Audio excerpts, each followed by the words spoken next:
Há um tipo de cansaço que não se cura com sono. É uma exaustão que não se resolve com férias, que não desaparece quando o final de semana chega. É uma sensação que te envolve em silêncio, como uma névoa, e que sussurra algo perigoso ao teu coração. Você não é forte o suficiente. E quando isso começa a ecoar dentro da gente dia após dia, começa a tomar forma como verdade. Mas não é. Não é verdade. E hoje, mais do que nunca, precisamos dizer isso em voz alta. Você não foi criado para viver rastejando por medo, por cansaço ou por fraqueza espiritual. Você foi criado para crescer, para ir fundo, para se levantar com firmeza mesmo depois de cair dezenas de vezes. Talvez você esteja vivendo hoje o que chamamos de cristianismo de aparência. Às vezes a gente sabe os versículos de cor, repete as mesmas orações, vai aos cultos, mas por dentro está seco, fraco, desanimado. A fé virou hábito, não paixão. A oração virou tarefa, não conversa com Deus. A palavra virou obrigação, não alimento.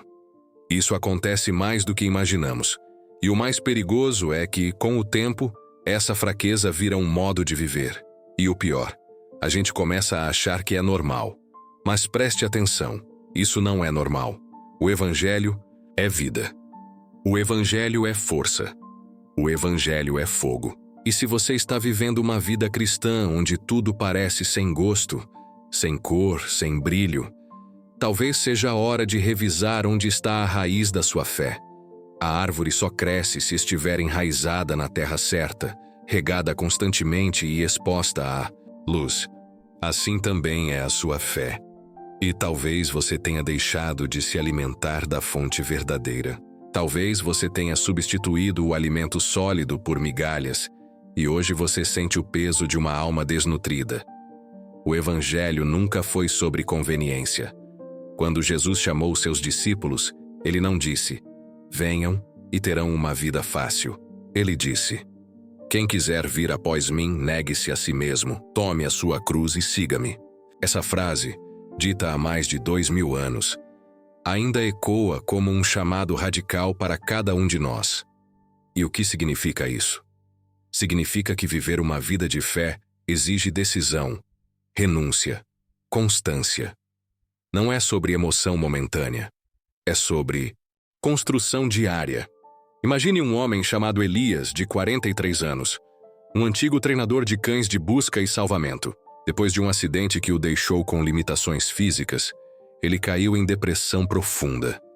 Ele dizia que orava, mas sentia que suas palavras batiam no teto e voltavam. Ia à igreja, mas sentia que não pertencia a lugar nenhum. Um dia, ele se trancou no quarto e gritou com Deus. Sim, gritou. E naquele silêncio pesado ouviu uma voz dentro do peito que dizia: você está tentando me encontrar no meio do barulho. Silencie.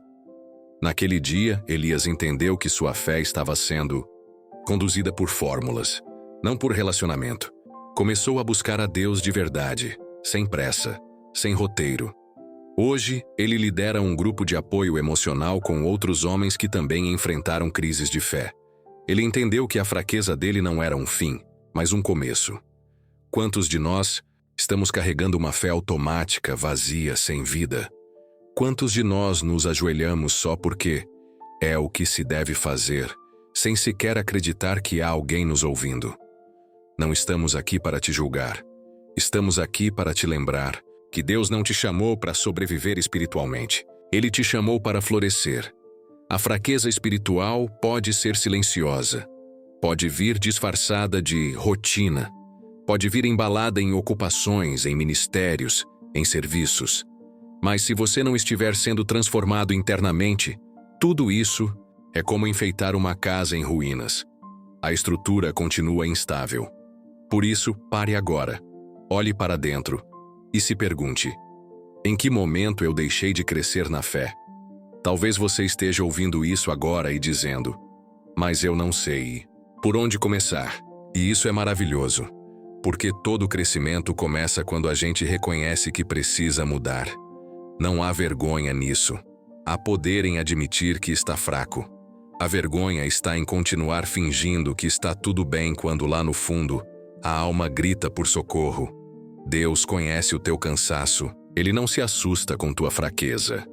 Ele não se ofende com teus momentos de desânimo. Mas Ele espera que você queira mudar. Ele espera que você decida se levantar.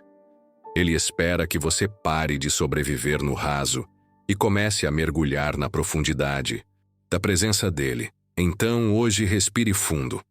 O cristianismo fraco, que talvez tenha te dominado até aqui, não precisa continuar. Você pode virar a página. Você pode se levantar. Mas é uma decisão sua. Deus não força portas. Ele bate. Ele chama. E cabe a você abrir. A fraqueza espiritual raramente grita. Ela sussurra. É um passo a menos na oração. É um devocional lido pela metade. É um amém dito com distração. A fraqueza espiritual se instala devagar, como mofo em parede esquecida. E quando nos damos conta, já não temos forças nem para buscar a força. É como se a alma estivesse coberta por um véu pesado, um cansaço que não tem nome, mas que você sente todos os dias ao acordar. E é aqui que muita gente começa a pensar: talvez eu tenha decepcionado Deus. Mas escute, Deus nunca te mediu por performance. Ele não se impressiona com a eloquência das suas orações, nem com a frequência dos seus cultos. Ele olha o seu coração. E sabe o que ele procura? Corações rasgados, quebrantados, sinceros.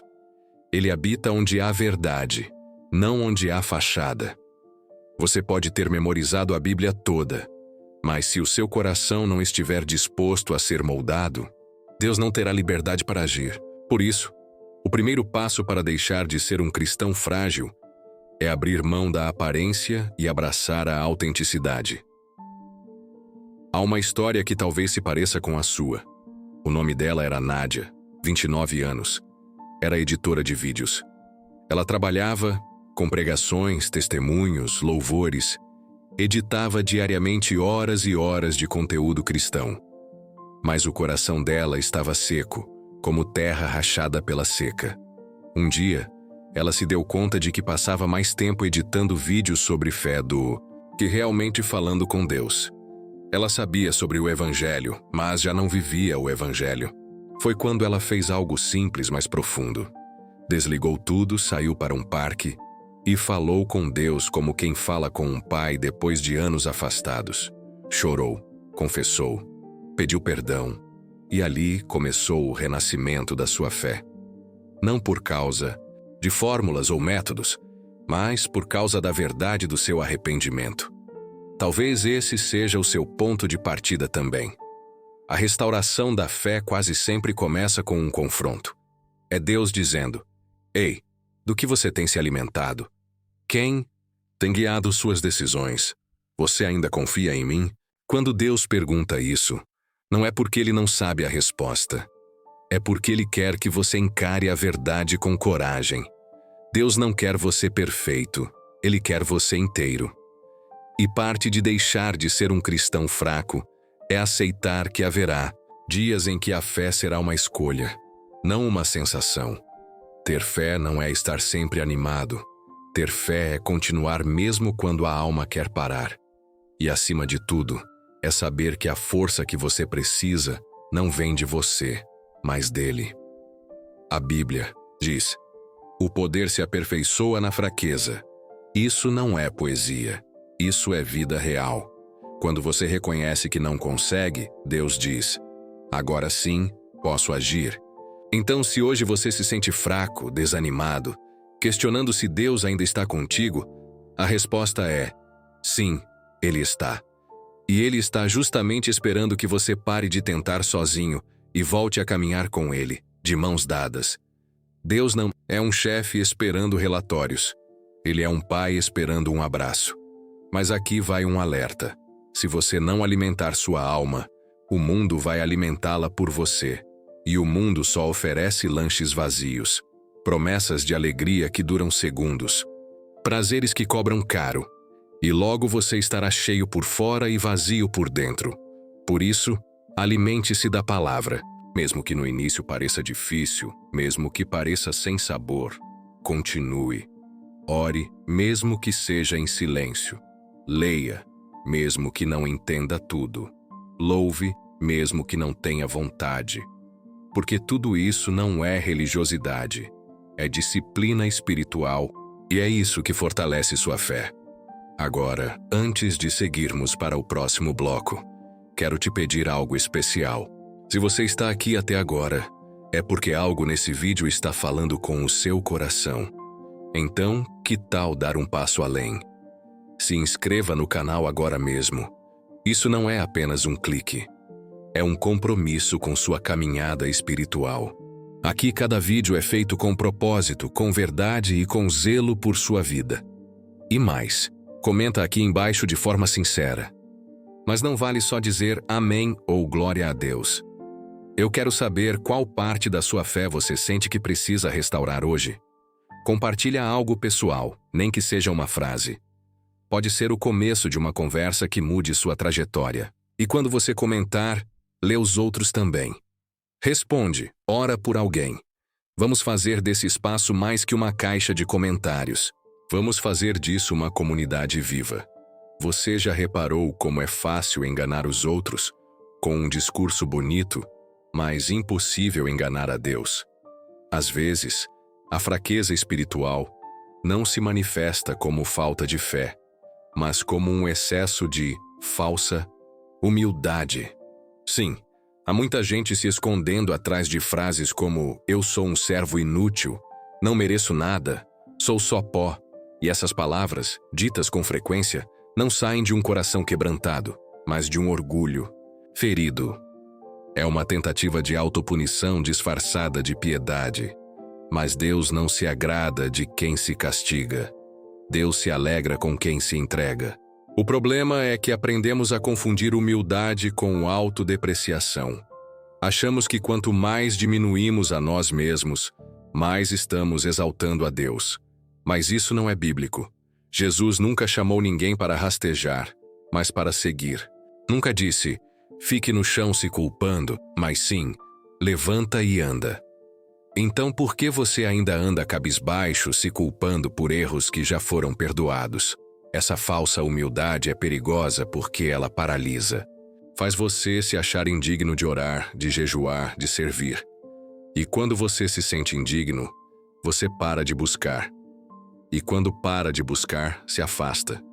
E quando se afasta, enfraquece. É um ciclo lento, silencioso e mortal. Por isso, se você quer deixar de ser um cristão fraco, precisa cortar o mal pela raiz. Pare de dizer que Deus não pode te usar. Quem foi que te disse isso? Não foi Deus. Vamos lembrar de Moisés, um homem que aos 80 anos foi chamado por Deus para libertar uma nação. E o que ele disse? Senhor, eu não sei falar. Ele tentou fugir do chamado com argumentos humanos. E o que Deus respondeu? Eu estarei contigo. Ou seja, o que importa não é o que você sabe fazer, é quem está com você. E se Deus está contigo, então não há limitação que o impeça de agir através da sua vida. O verdadeiro cristão forte não é aquele que se sente pronto, mas aquele que diz, Senhor, me usa mesmo assim. Você não precisa esperar estar sem falhas para ser usado. Deus usa vasos rachados, porque a luz dele brilha melhor por entre as rachaduras. É nelas que a graça se manifesta. É na sua história imperfeita que Deus vai escrever testemunhos que vão transformar vidas. Mas para isso você precisa sair do esconderijo da autopiedade. Precisa parar de achar que está se humilhando, quando na verdade está se sabotando. A verdadeira humildade é reconhecer suas falhas, mas não negar o poder de Deus sobre elas. Eu conheci um homem chamado Danilo, 41 anos, que trabalhava como técnico de elevadores. Durante anos ele frequentou a igreja em silêncio. Sentava nas últimas cadeiras, saía antes do culto terminar, evitava se envolver. Sempre dizia que não era bom o suficiente para servir, que já tinha cometido erros demais. Um dia, o pastor o chamou para ajudar na manutenção elétrica do templo. Ele hesitou, mas aceitou. E foi nessa pequena atitude que tudo começou a mudar.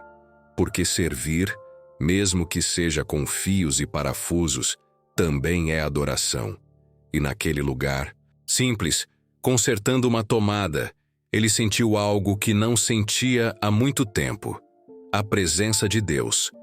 Não porque estava pregando, mas porque estava obedecendo. Não subestime os pequenos passos. A sua força espiritual vai crescer na medida em que você se disponibiliza. Deus não chama quem se acha preparado. Ele prepara quem se entrega. E talvez esse seja o seu chamado hoje. Parar de fugir e começar a caminhar. E sabe por que isso é importante? Porque o reino de Deus não avança com discursos bonitos, mas com corações dispostos. Você não precisa ter um ministério famoso, nem um canal no YouTube, nem um dom sobrenatural. Você só precisa dizer: eis-me aqui. E isso já é o suficiente para Deus começar a operar. A fraqueza espiritual não é pecado, mas é um risco. Porque se não tratada, ela se transforma em apatia. E a apatia mata a fé de forma imperceptível. Por isso, examine hoje o que tem paralisado sua vida espiritual. É culpa? É medo? É a ideia errada de que você precisa se consertar antes de voltar? Lembre-se, você não se limpa para tomar banho. É no banho que você se limpa. Assim também é com Deus. É na presença dele que a mudança acontece. Não deixe o orgulho, disfarçado de humildade, te afastar da graça.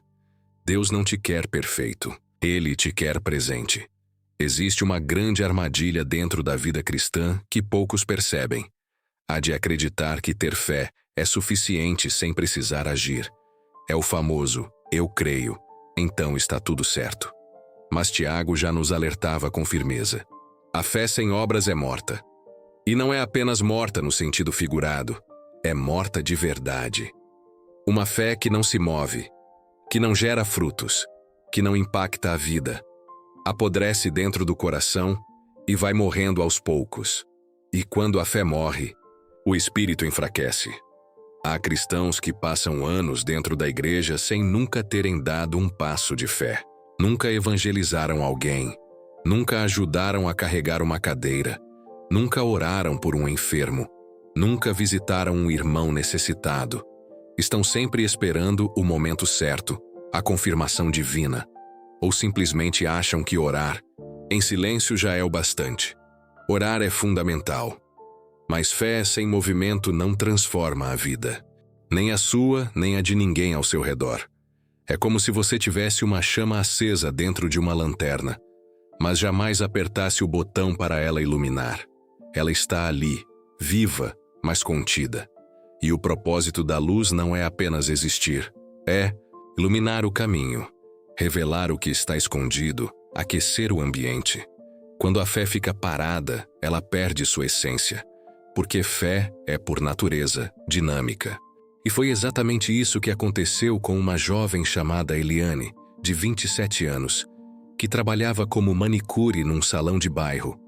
Ela era uma cristã dedicada, lia a Bíblia todos os dias, jejuava, fazia seus pedidos a Deus com fervor. Mas sempre dizia: ainda não é minha hora de servir, preciso me preparar mais. Passaram-se 3 anos. Um dia, sua vizinha foi internada às pressas com uma crise grave. Na mesma noite, Eliane sentiu fortemente no coração o desejo de ir ao hospital e orar por ela. Mas lutou contra isso. Achou que não estava pronta, que orar em casa seria suficiente. No dia seguinte, a vizinha faleceu. Aquilo a abalou profundamente. Não por culpa, mas por perceber que estava vivendo uma fé estática. Desde então, ela decidiu agir com o que tinha, mesmo sem se sentir pronta. E é exatamente aí que mora a beleza da fé verdadeira. Ela não precisa esperar perfeição.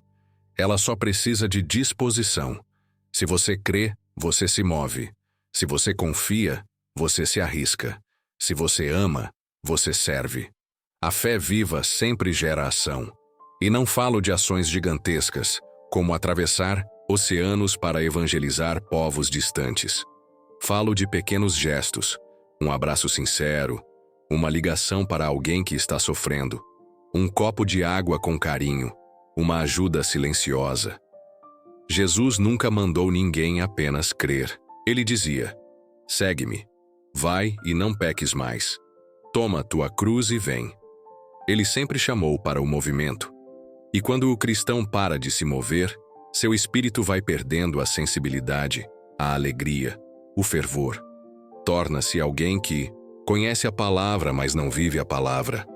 E isso é uma tragédia espiritual.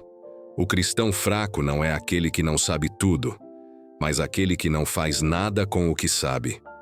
O conhecimento sem prática se transforma em orgulho. A fé sem obras vira religiosidade. E a vida com Deus se torna apenas um conceito, e não uma experiência diária. Talvez seja a hora de você se perguntar: o que minha fé tem produzido? Porque a fé verdadeira não é medida pela intensidade do culto que você frequentou no domingo, mas pelas atitudes que você teve na segunda-feira. A fé viva te move para fora do templo, para além das palavras, para longe da zona de conforto. Ela te empurra para o próximo passo. E se você tem sentido sua fé enfraquecida, talvez a resposta não esteja em orar mais, mas em agir mais. Talvez Deus já tenha te mostrado algo que você precisa fazer há muito tempo. E o que está faltando não é mais revelação, é obediência. Porque a obediência é o combustível que faz a fé funcionar. Sem ela, ficamos como carros parados, com o tanque cheio, prontos para ir, mas estacionados. Não seja esse tipo de cristão. Não desperdice o fogo que Deus colocou em você. Porque há pessoas precisando do que você carrega. Há vidas que serão alcançadas não por grandes pregadores, mas por pequenos gestos seus. E Deus quer usar exatamente a sua história, a sua voz, a sua simplicidade. Se você chegou até aqui nesse vídeo, deixa eu te pedir uma coisa diferente. Se inscreve agora no canal, não só por causa do conteúdo, mas porque esse espaço é mais do que vídeos. É uma comunidade de gente que, como você, está decidindo viver uma fé verdadeira. E me conta aqui nos comentários, qual foi a última vez que a sua fé te tirou da zona de conforto? Quero muito saber o que Deus tem te movido a fazer. Não precisa ser algo enorme. Às vezes, é algo tão pequeno que só você sabe, mas que o céu inteiro celebra. Lembre-se, fé é verbo. E verbo é ação. Se mova, ainda que tremendo. Deus honra cada passo, por menor que pareça. Você já entrou num templo e teve a nítida sensação de que ali existia mais espetáculo do que entrega. Já percebeu como, em alguns lugares, o momento de adoração se parece com um show de talentos, onde quem canta é ovacionado, onde a iluminação parece de teatro e onde os aplausos, por vezes, substituem a reverência? Há uma linha tênue, muito tênue, entre louvar a Deus e se apresentar para uma plateia. E quando essa linha é cruzada, a adoração deixa de ser um altar e se transforma em um palco. Esse é um dos sintomas mais perigosos da fé enfraquecida. Muitos cristãos se acostumaram a uma experiência emocional e performática. A música precisa ser alta, a letra precisa repetir inúmeras vezes, o ambiente precisa estar propício para que eu sinta algo. Mas a pergunta é: desde quando adorar a Deus depende do que eu sinto? A adoração verdadeira nasce do reconhecimento de quem Deus é, e não do clima que se cria em volta de mim. Os cânticos que emocionam, os solos que arrancam aplausos, as coreografias ensaiadas. Tudo isso pode até ser bonito aos olhos humanos, mas se não vem de um coração quebrantado, não passa de performance religiosa. Foi exatamente o que Jesus repreendeu nos fariseus. Eles sabiam orar em voz alta, sabiam jejuar com cara de sofrimento, sabiam discursar com eloquência, mas o coração estava distante. Jesus disse com firmeza: esse povo me honra com os lábios, mas o seu coração está longe de mim. O louvor que não vem do íntimo é só barulho, e o culto que é feito para impressionar os homens nunca alcança o céu. Um exemplo marcante disso aconteceu com um homem chamado Victor, técnico de som numa igreja pequena no interior de Goiás. Ele era discreto, quase invisível para os membros, mas certa vez um dos músicos faltou e pediram que ele ajudasse com o teclado. Ele recusou, dizendo que não queria se mostrar. Mas o pastor insistiu. Victor tocou com tanta simplicidade e humildade que no final alguns irmãos choravam. E ele, sem entender, perguntou ao pastor: "Por que choraram? Eu nem sei tocar direito." O pastor respondeu: "Porque você tocou com o coração. Isso Deus amplifica." Vivemos uma época em que muitos querem ser vistos, ouvidos, reconhecidos, mas o reino de Deus é feito por aqueles que preferem ser discretos, que se alegram mais em ver o nome de Jesus exaltado do que o seu próprio. A vaidade infiltrada no altar é como um veneno sutil. Não mata de imediato, mas vai contaminando aos poucos. E quando menos se espera, temos templos cheios de gente que canta bonito, mas vive vazio. A fraqueza espiritual não começa com o pecado escancarado. Ela começa com pequenas distrações do propósito. Um dia você canta para Deus, no outro canta para os homens. Um dia você prega para edificar, no outro prega para impressionar. E assim, aos poucos, a essência se perde. Não foi o diabo que roubou. Foi o ego que cresceu. A adoração verdadeira é feita em espírito e em verdade. E isso não depende de cenário, nem de aprovação humana. Algumas das mais profundas adorações acontecem no silêncio do quarto, na lágrima solitária, na oração sussurrada no meio da dor. O altar mais poderoso é o do coração rendido. E não importa se há milhares assistindo ou se ninguém está olhando, porque quem precisa ver, já está vendo. É preciso restaurar o temor no altar, rever o que chamamos de culto, reavaliar nossas intenções ao servir. Por que estou cantando? Por que estou pregando? Por que estou postando esse vídeo? É para que vejam a mim ou para que vejam a Ele? Quando Deus deixa de ser o centro, tudo perde o sentido. Até as boas obras se tornam vaidade, se não forem feitas por amor e humildade. Muitos cristãos hoje vivem fracos porque estão tentando sustentar sua fé na aceitação dos outros. Esperam likes, elogios, convites. Mas quando não são reconhecidos, desanimam. A raiz disso é simples. Adoram mais o ministério do que o Senhor do ministério. E isso é um erro fatal, porque ministérios passam, plataformas caem, vozes se apagam, mas Deus permanece. E só Ele é digno de toda a glória, mesmo quando ninguém mais aplaude. O louvor que sustenta o espírito é aquele que nasce da entrega. E entrega não tem vaidade, não tem orgulho, não tem plateia. É só você e Deus. Um adorador não precisa de holofote. Ele brilha no escuro, porque sua luz vem do alto. Se sua fé tem se sentido fraca, talvez seja porque seu altar se transformou em palco. E Deus não divide sua glória com ninguém. Não porque é vaidoso, mas porque Ele sabe que só Ele pode sustentar o coração humano. Toda glória que é dada ao homem vira peso, mas toda glória dada a Deus vira liberdade. Então, pare um instante, agora. Feche seus olhos e pergunte a si mesmo: minha adoração tem sido pura ou performática? Meu ministério tem exaltado a Cristo ou a mim mesmo? Essas respostas, quando honestas, têm o poder de libertar. E a libertação verdadeira é a base da força espiritual.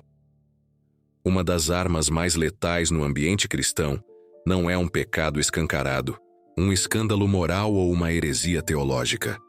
É algo aparentemente simples, mas com um poder de destruição devastador: a fofoca. Ela chega sem avisar, disfarçada de preocupação, travestida de oração, disfarçada de "só estou comentando, porque te amo". E quando menos se percebe, ela já corroeu amizades, separou famílias espirituais e enfraqueceu comunidades inteiras. Poucos reconhecem, mas a fofoca é uma forma de assassinato, não físico, mas de reputações, de confiança e, muitas vezes, da fé. A Bíblia é clara quando fala sobre a língua. Em Provérbios diz que a morte e a vida estão no poder da língua. Em Tiago lemos que a língua é um fogo, um mundo de iniquidade. Por que tamanha ênfase nesse pequeno órgão do corpo? Porque ele pode levantar ou destruir alguém em segundos. E, infelizmente, dentro das igrejas, muitas vezes é mais fácil alguém se tornar o centro de comentários do que o centro da intercessão. Vamos imaginar a seguinte cena. Uma irmã chamada Lídia, costureira simples de um bairro afastado, chega à igreja com o coração pesado. Ela está enfrentando dificuldades financeiras, emocionais, espirituais. Ao invés de acolhimento, encontra olhares tortos e sussurros disfarçados. Você viu como ela está abatida? Será que o marido dela saiu de novo? Ouvi dizer que ela está com problema na justiça. Nada foi confirmado. Ninguém se preocupou em perguntar com amor. Mas todos já formaram opinião. E o peso que ela carregava em casa agora é ainda maior na igreja, onde deveria encontrar alívio. Esses comentários não parecem grandes pecados para quem os faz. Afinal, é só uma conversa. Mas para quem é alvo, pode ser o empurrão, final rumo ao desânimo. A fofoca cria muros onde Deus mandou construir pontes. Ela afasta em vez de unir. E o mais grave, ela contamina os ouvidos e os corações de quem participa da conversa. Porque quem ouve fofoca, consente. E quem consente, carrega a culpa junto. Há um fenômeno perigoso, a fofoca piedosa. Aquela em que se fala dos outros como se estivesse orando por eles. Vamos orar pela irmã Thalita, que anda meio afastada, né? Dizem que ela está saindo com gente do mundo. Isso não é intercessão.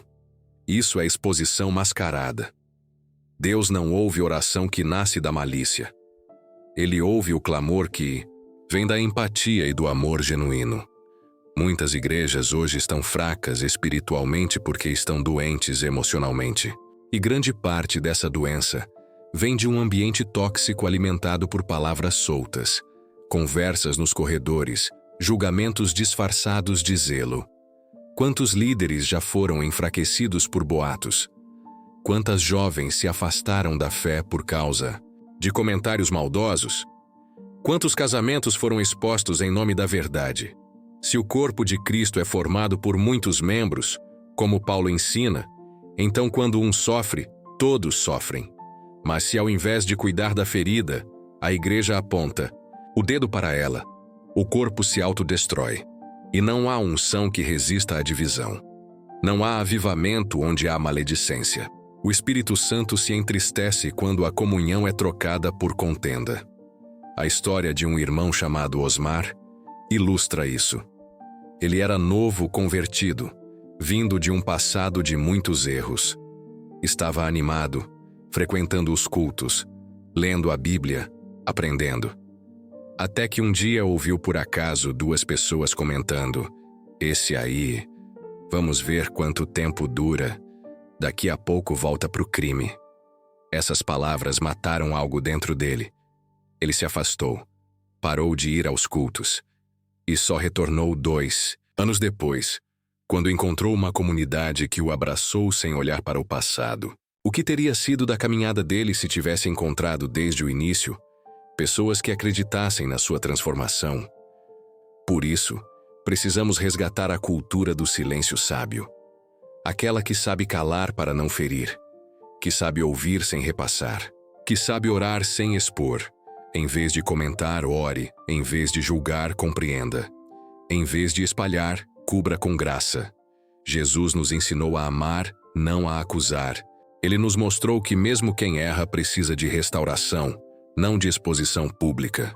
Igrejas que crescem espiritualmente são aquelas que sabem guardar uns aos outros, que protegem a dignidade, mesmo nas quedas, que preferem confrontar, em particular, do que ridicularizar em público, porque ninguém está imune à queda.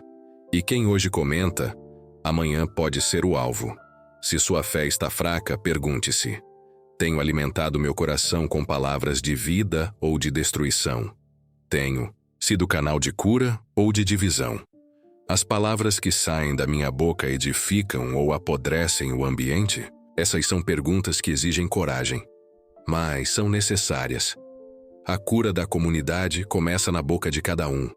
Se queremos uma igreja forte, precisamos ter membros que saibam abençoar com as palavras, que saibam manter segredos, que saibam conter a língua quando ela quer correr solta.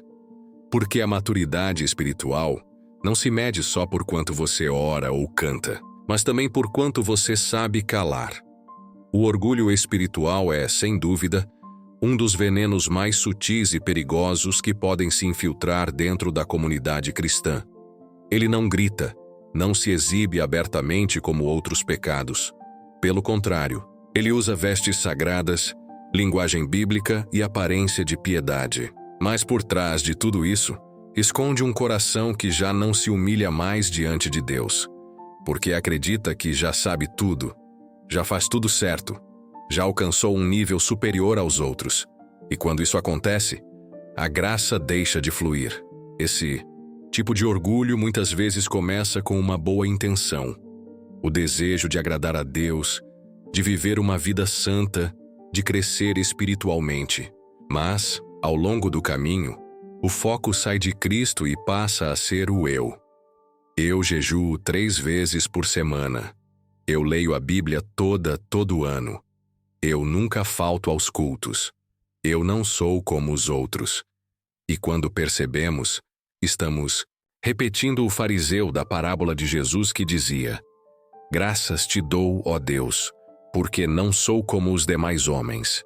O problema é que esse tipo de postura não gera vida. Gera competição, frieza e julgamento. Ao invés de inspirar os outros, o orgulhoso espiritual os afasta. Ele olha para o novo convertido com desconfiança, para o irmão em crise com superioridade e para o pecador com desprezo. E tudo isso acreditando que está agradando a Deus, quando na verdade está entristecendo o Espírito Santo. Certa vez, em uma pequena igreja no interior de Goiás, um senhor chamado Paulo, já com seus 71 anos, foi confrontado por um jovem da congregação que questionava seu jeito de adorar. O jovem dizia que era exagerado, que ninguém mais dançava daquele jeito, que era deselegante. Paulo respondeu com lágrimas nos olhos: "Filho, se você soubesse o quanto Jesus me libertou da bebida e da violência, você dançaria comigo ao invés de me julgar." O orgulho espiritual do jovem o impedia de enxergar a beleza do quebrantamento de outro homem. E isso acontece o tempo inteiro, todos os dias, em todos os lugares. A humildade, por outro lado, é a chave de acesso ao coração de Deus. Moisés foi chamado de o homem mais manso da terra. Davi, mesmo sendo rei, se prostrava em arrependimento. João Batista dizia: "Importa que ele cresça e eu diminua." Esses homens tocaram o céu porque não estavam tentando se elevar, mas sim se abaixar diante da glória de Deus. O céu não se impressiona com performance. Ele se inclina diante de corações quebrantados. É assustador o número de ministérios que começaram cheios do Espírito, mas acabaram tomados por vaidade. Pastores que antes pregavam com temor, mas agora se preocupam mais com números do que com almas. Músicos que antes adoravam com verdade, mas agora buscam aplausos e visibilidade. Igrejas que perderam a simplicidade e se transformaram em palcos de vaidades. O orgulho espiritual pode até parecer zelo, mas sua raiz é sempre ego. E onde há ego, não há espaço para a glória de Deus. O apóstolo Paulo, mesmo sendo um dos maiores líderes da fé cristã, dizia: "De mim mesmo não me gloriarei, senão nas minhas fraquezas." Ele entendeu que a força de Deus se manifesta justamente na nossa fraqueza. Isso desmonta o orgulho, porque quando reconhecemos que nada somos, o Senhor vem e nos reveste com sua graça. Mas quando achamos que já estamos prontos, que já sabemos tudo, que somos melhores que os outros, ele se afasta. A Bíblia é clara: Deus resiste aos soberbos, mas dá graça aos humildes. E a humildade verdadeira não é falsa modéstia. Não é andar cabisbaixo para parecer piedoso. É reconhecer que todos somos carentes da misericórdia de Deus. É se alegrar com o crescimento do outro. É chorar com os que choram sem se sentir superior por estar em outra fase da vida. É servir sem esperar reconhecimento. É pedir perdão quando erra. É, acima de tudo, não usar sua espiritualidade como forma de poder ou domínio. Temos visto um cristianismo cheio de performance e vazio de essência. Cultos lindos, cheios de luzes, com palavras bem articuladas, mas corações endurecidos pela vaidade. Deus está procurando os humildes, os simples. Aqueles que entram no culto não para mostrar o quanto sabem, mas para receber o que ainda não têm. Aqueles que, mesmo com muitos anos de fé, ainda oram como crianças dizendo: Pai, ensina-me mais uma vez. É hora de fazer uma análise sincera. O que move meu coração na caminhada com Deus é o desejo de agradá-lo ou o desejo de parecer mais santo que os outros? Minha espiritualidade constrange os outros por causa da luz de Cristo ou os afasta por causa do meu ego? São perguntas desconfortáveis, mas essenciais.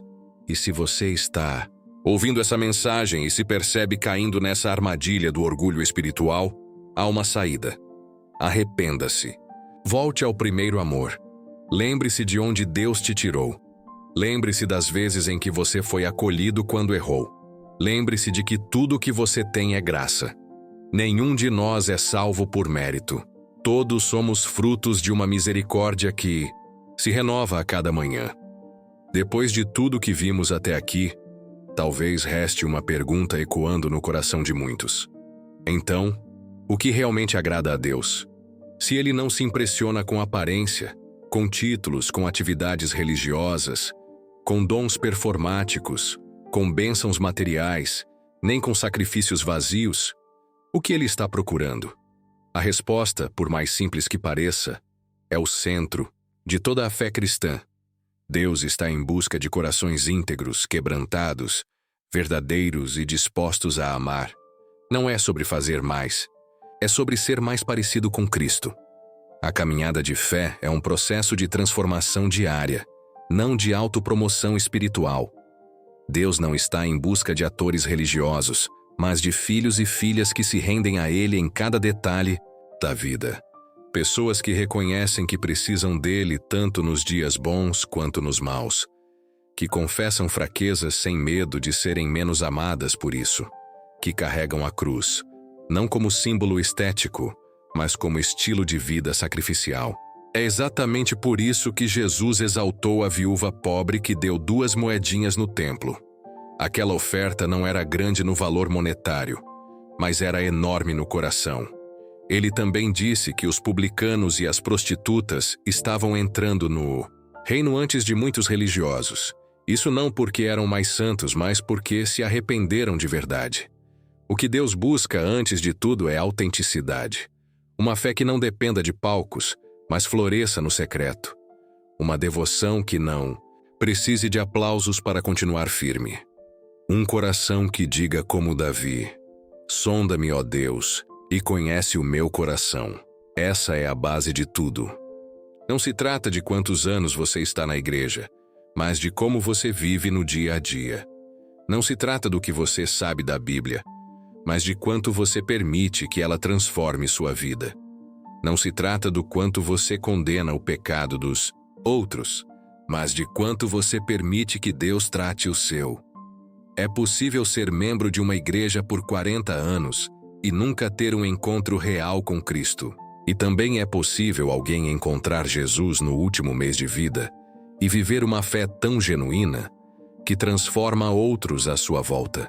E quando olhamos para a vida dos grandes homens e mulheres da fé, não os que ficaram famosos, mas os que deixaram marcas de amor, vemos sempre a mesma característica. Eles eram humildes, constantes e dispostos a obedecer mesmo quando não entendiam. Não era sobre status, nem sobre aplausos, nem sobre visibilidade. Era sobre viver para agradar a Deus, custasse o que custasse. Um exemplo profundo é o de Maria, a mãe de Jesus. Quando o anjo apareceu dizendo que ela carregaria o Salvador, Ela poderia ter se rebelado, questionado, recusado, mas sua resposta foi: eis aqui a serva do Senhor. Que se cumpra em mim conforme a sua palavra. Essa postura é rara hoje. Muitos querem promessas, mas poucos querem obedecer mesmo quando não faz sentido. Muitos querem ministérios, mas poucos querem carregar o peso da responsabilidade com reverência. Muitos querem ser usados por Deus, mas poucos querem ser moldados primeiro. Se há algo que precisamos urgentemente resgatar, é a profundidade da fé simples. Aquela fé que ora com lágrimas no chão do quarto, que perdoa 70 vezes 7, que ama os que nos perseguem, que dá a outra face, que não precisa estar no púlpito para ser útil, nem ter seguidores para ser relevante. Uma fé que se expressa no silêncio, na bondade, na paciência, na verdade. É isso que o mundo precisa ver. Um povo que não se pareça com o sistema religioso, mas com o próprio Cristo. E aqui vai um alerta. A religiosidade sem amor é uma das maiores tragédias da espiritualidade. Ela endurece, ela separa, ela mata a compaixão. Já o evangelho genuíno aproxima, reconstrói, cura, liberta. Ele não transforma pessoas em juízes, mas em pontes. E se a nossa fé não está gerando mais compaixão, mais empatia, mais paciência e mais entrega, algo está errado. Talvez você esteja se perguntando agora: o que eu faço com tudo isso que ouvi? A resposta é simples e poderosa. Volte ao essencial. Ore com verdade.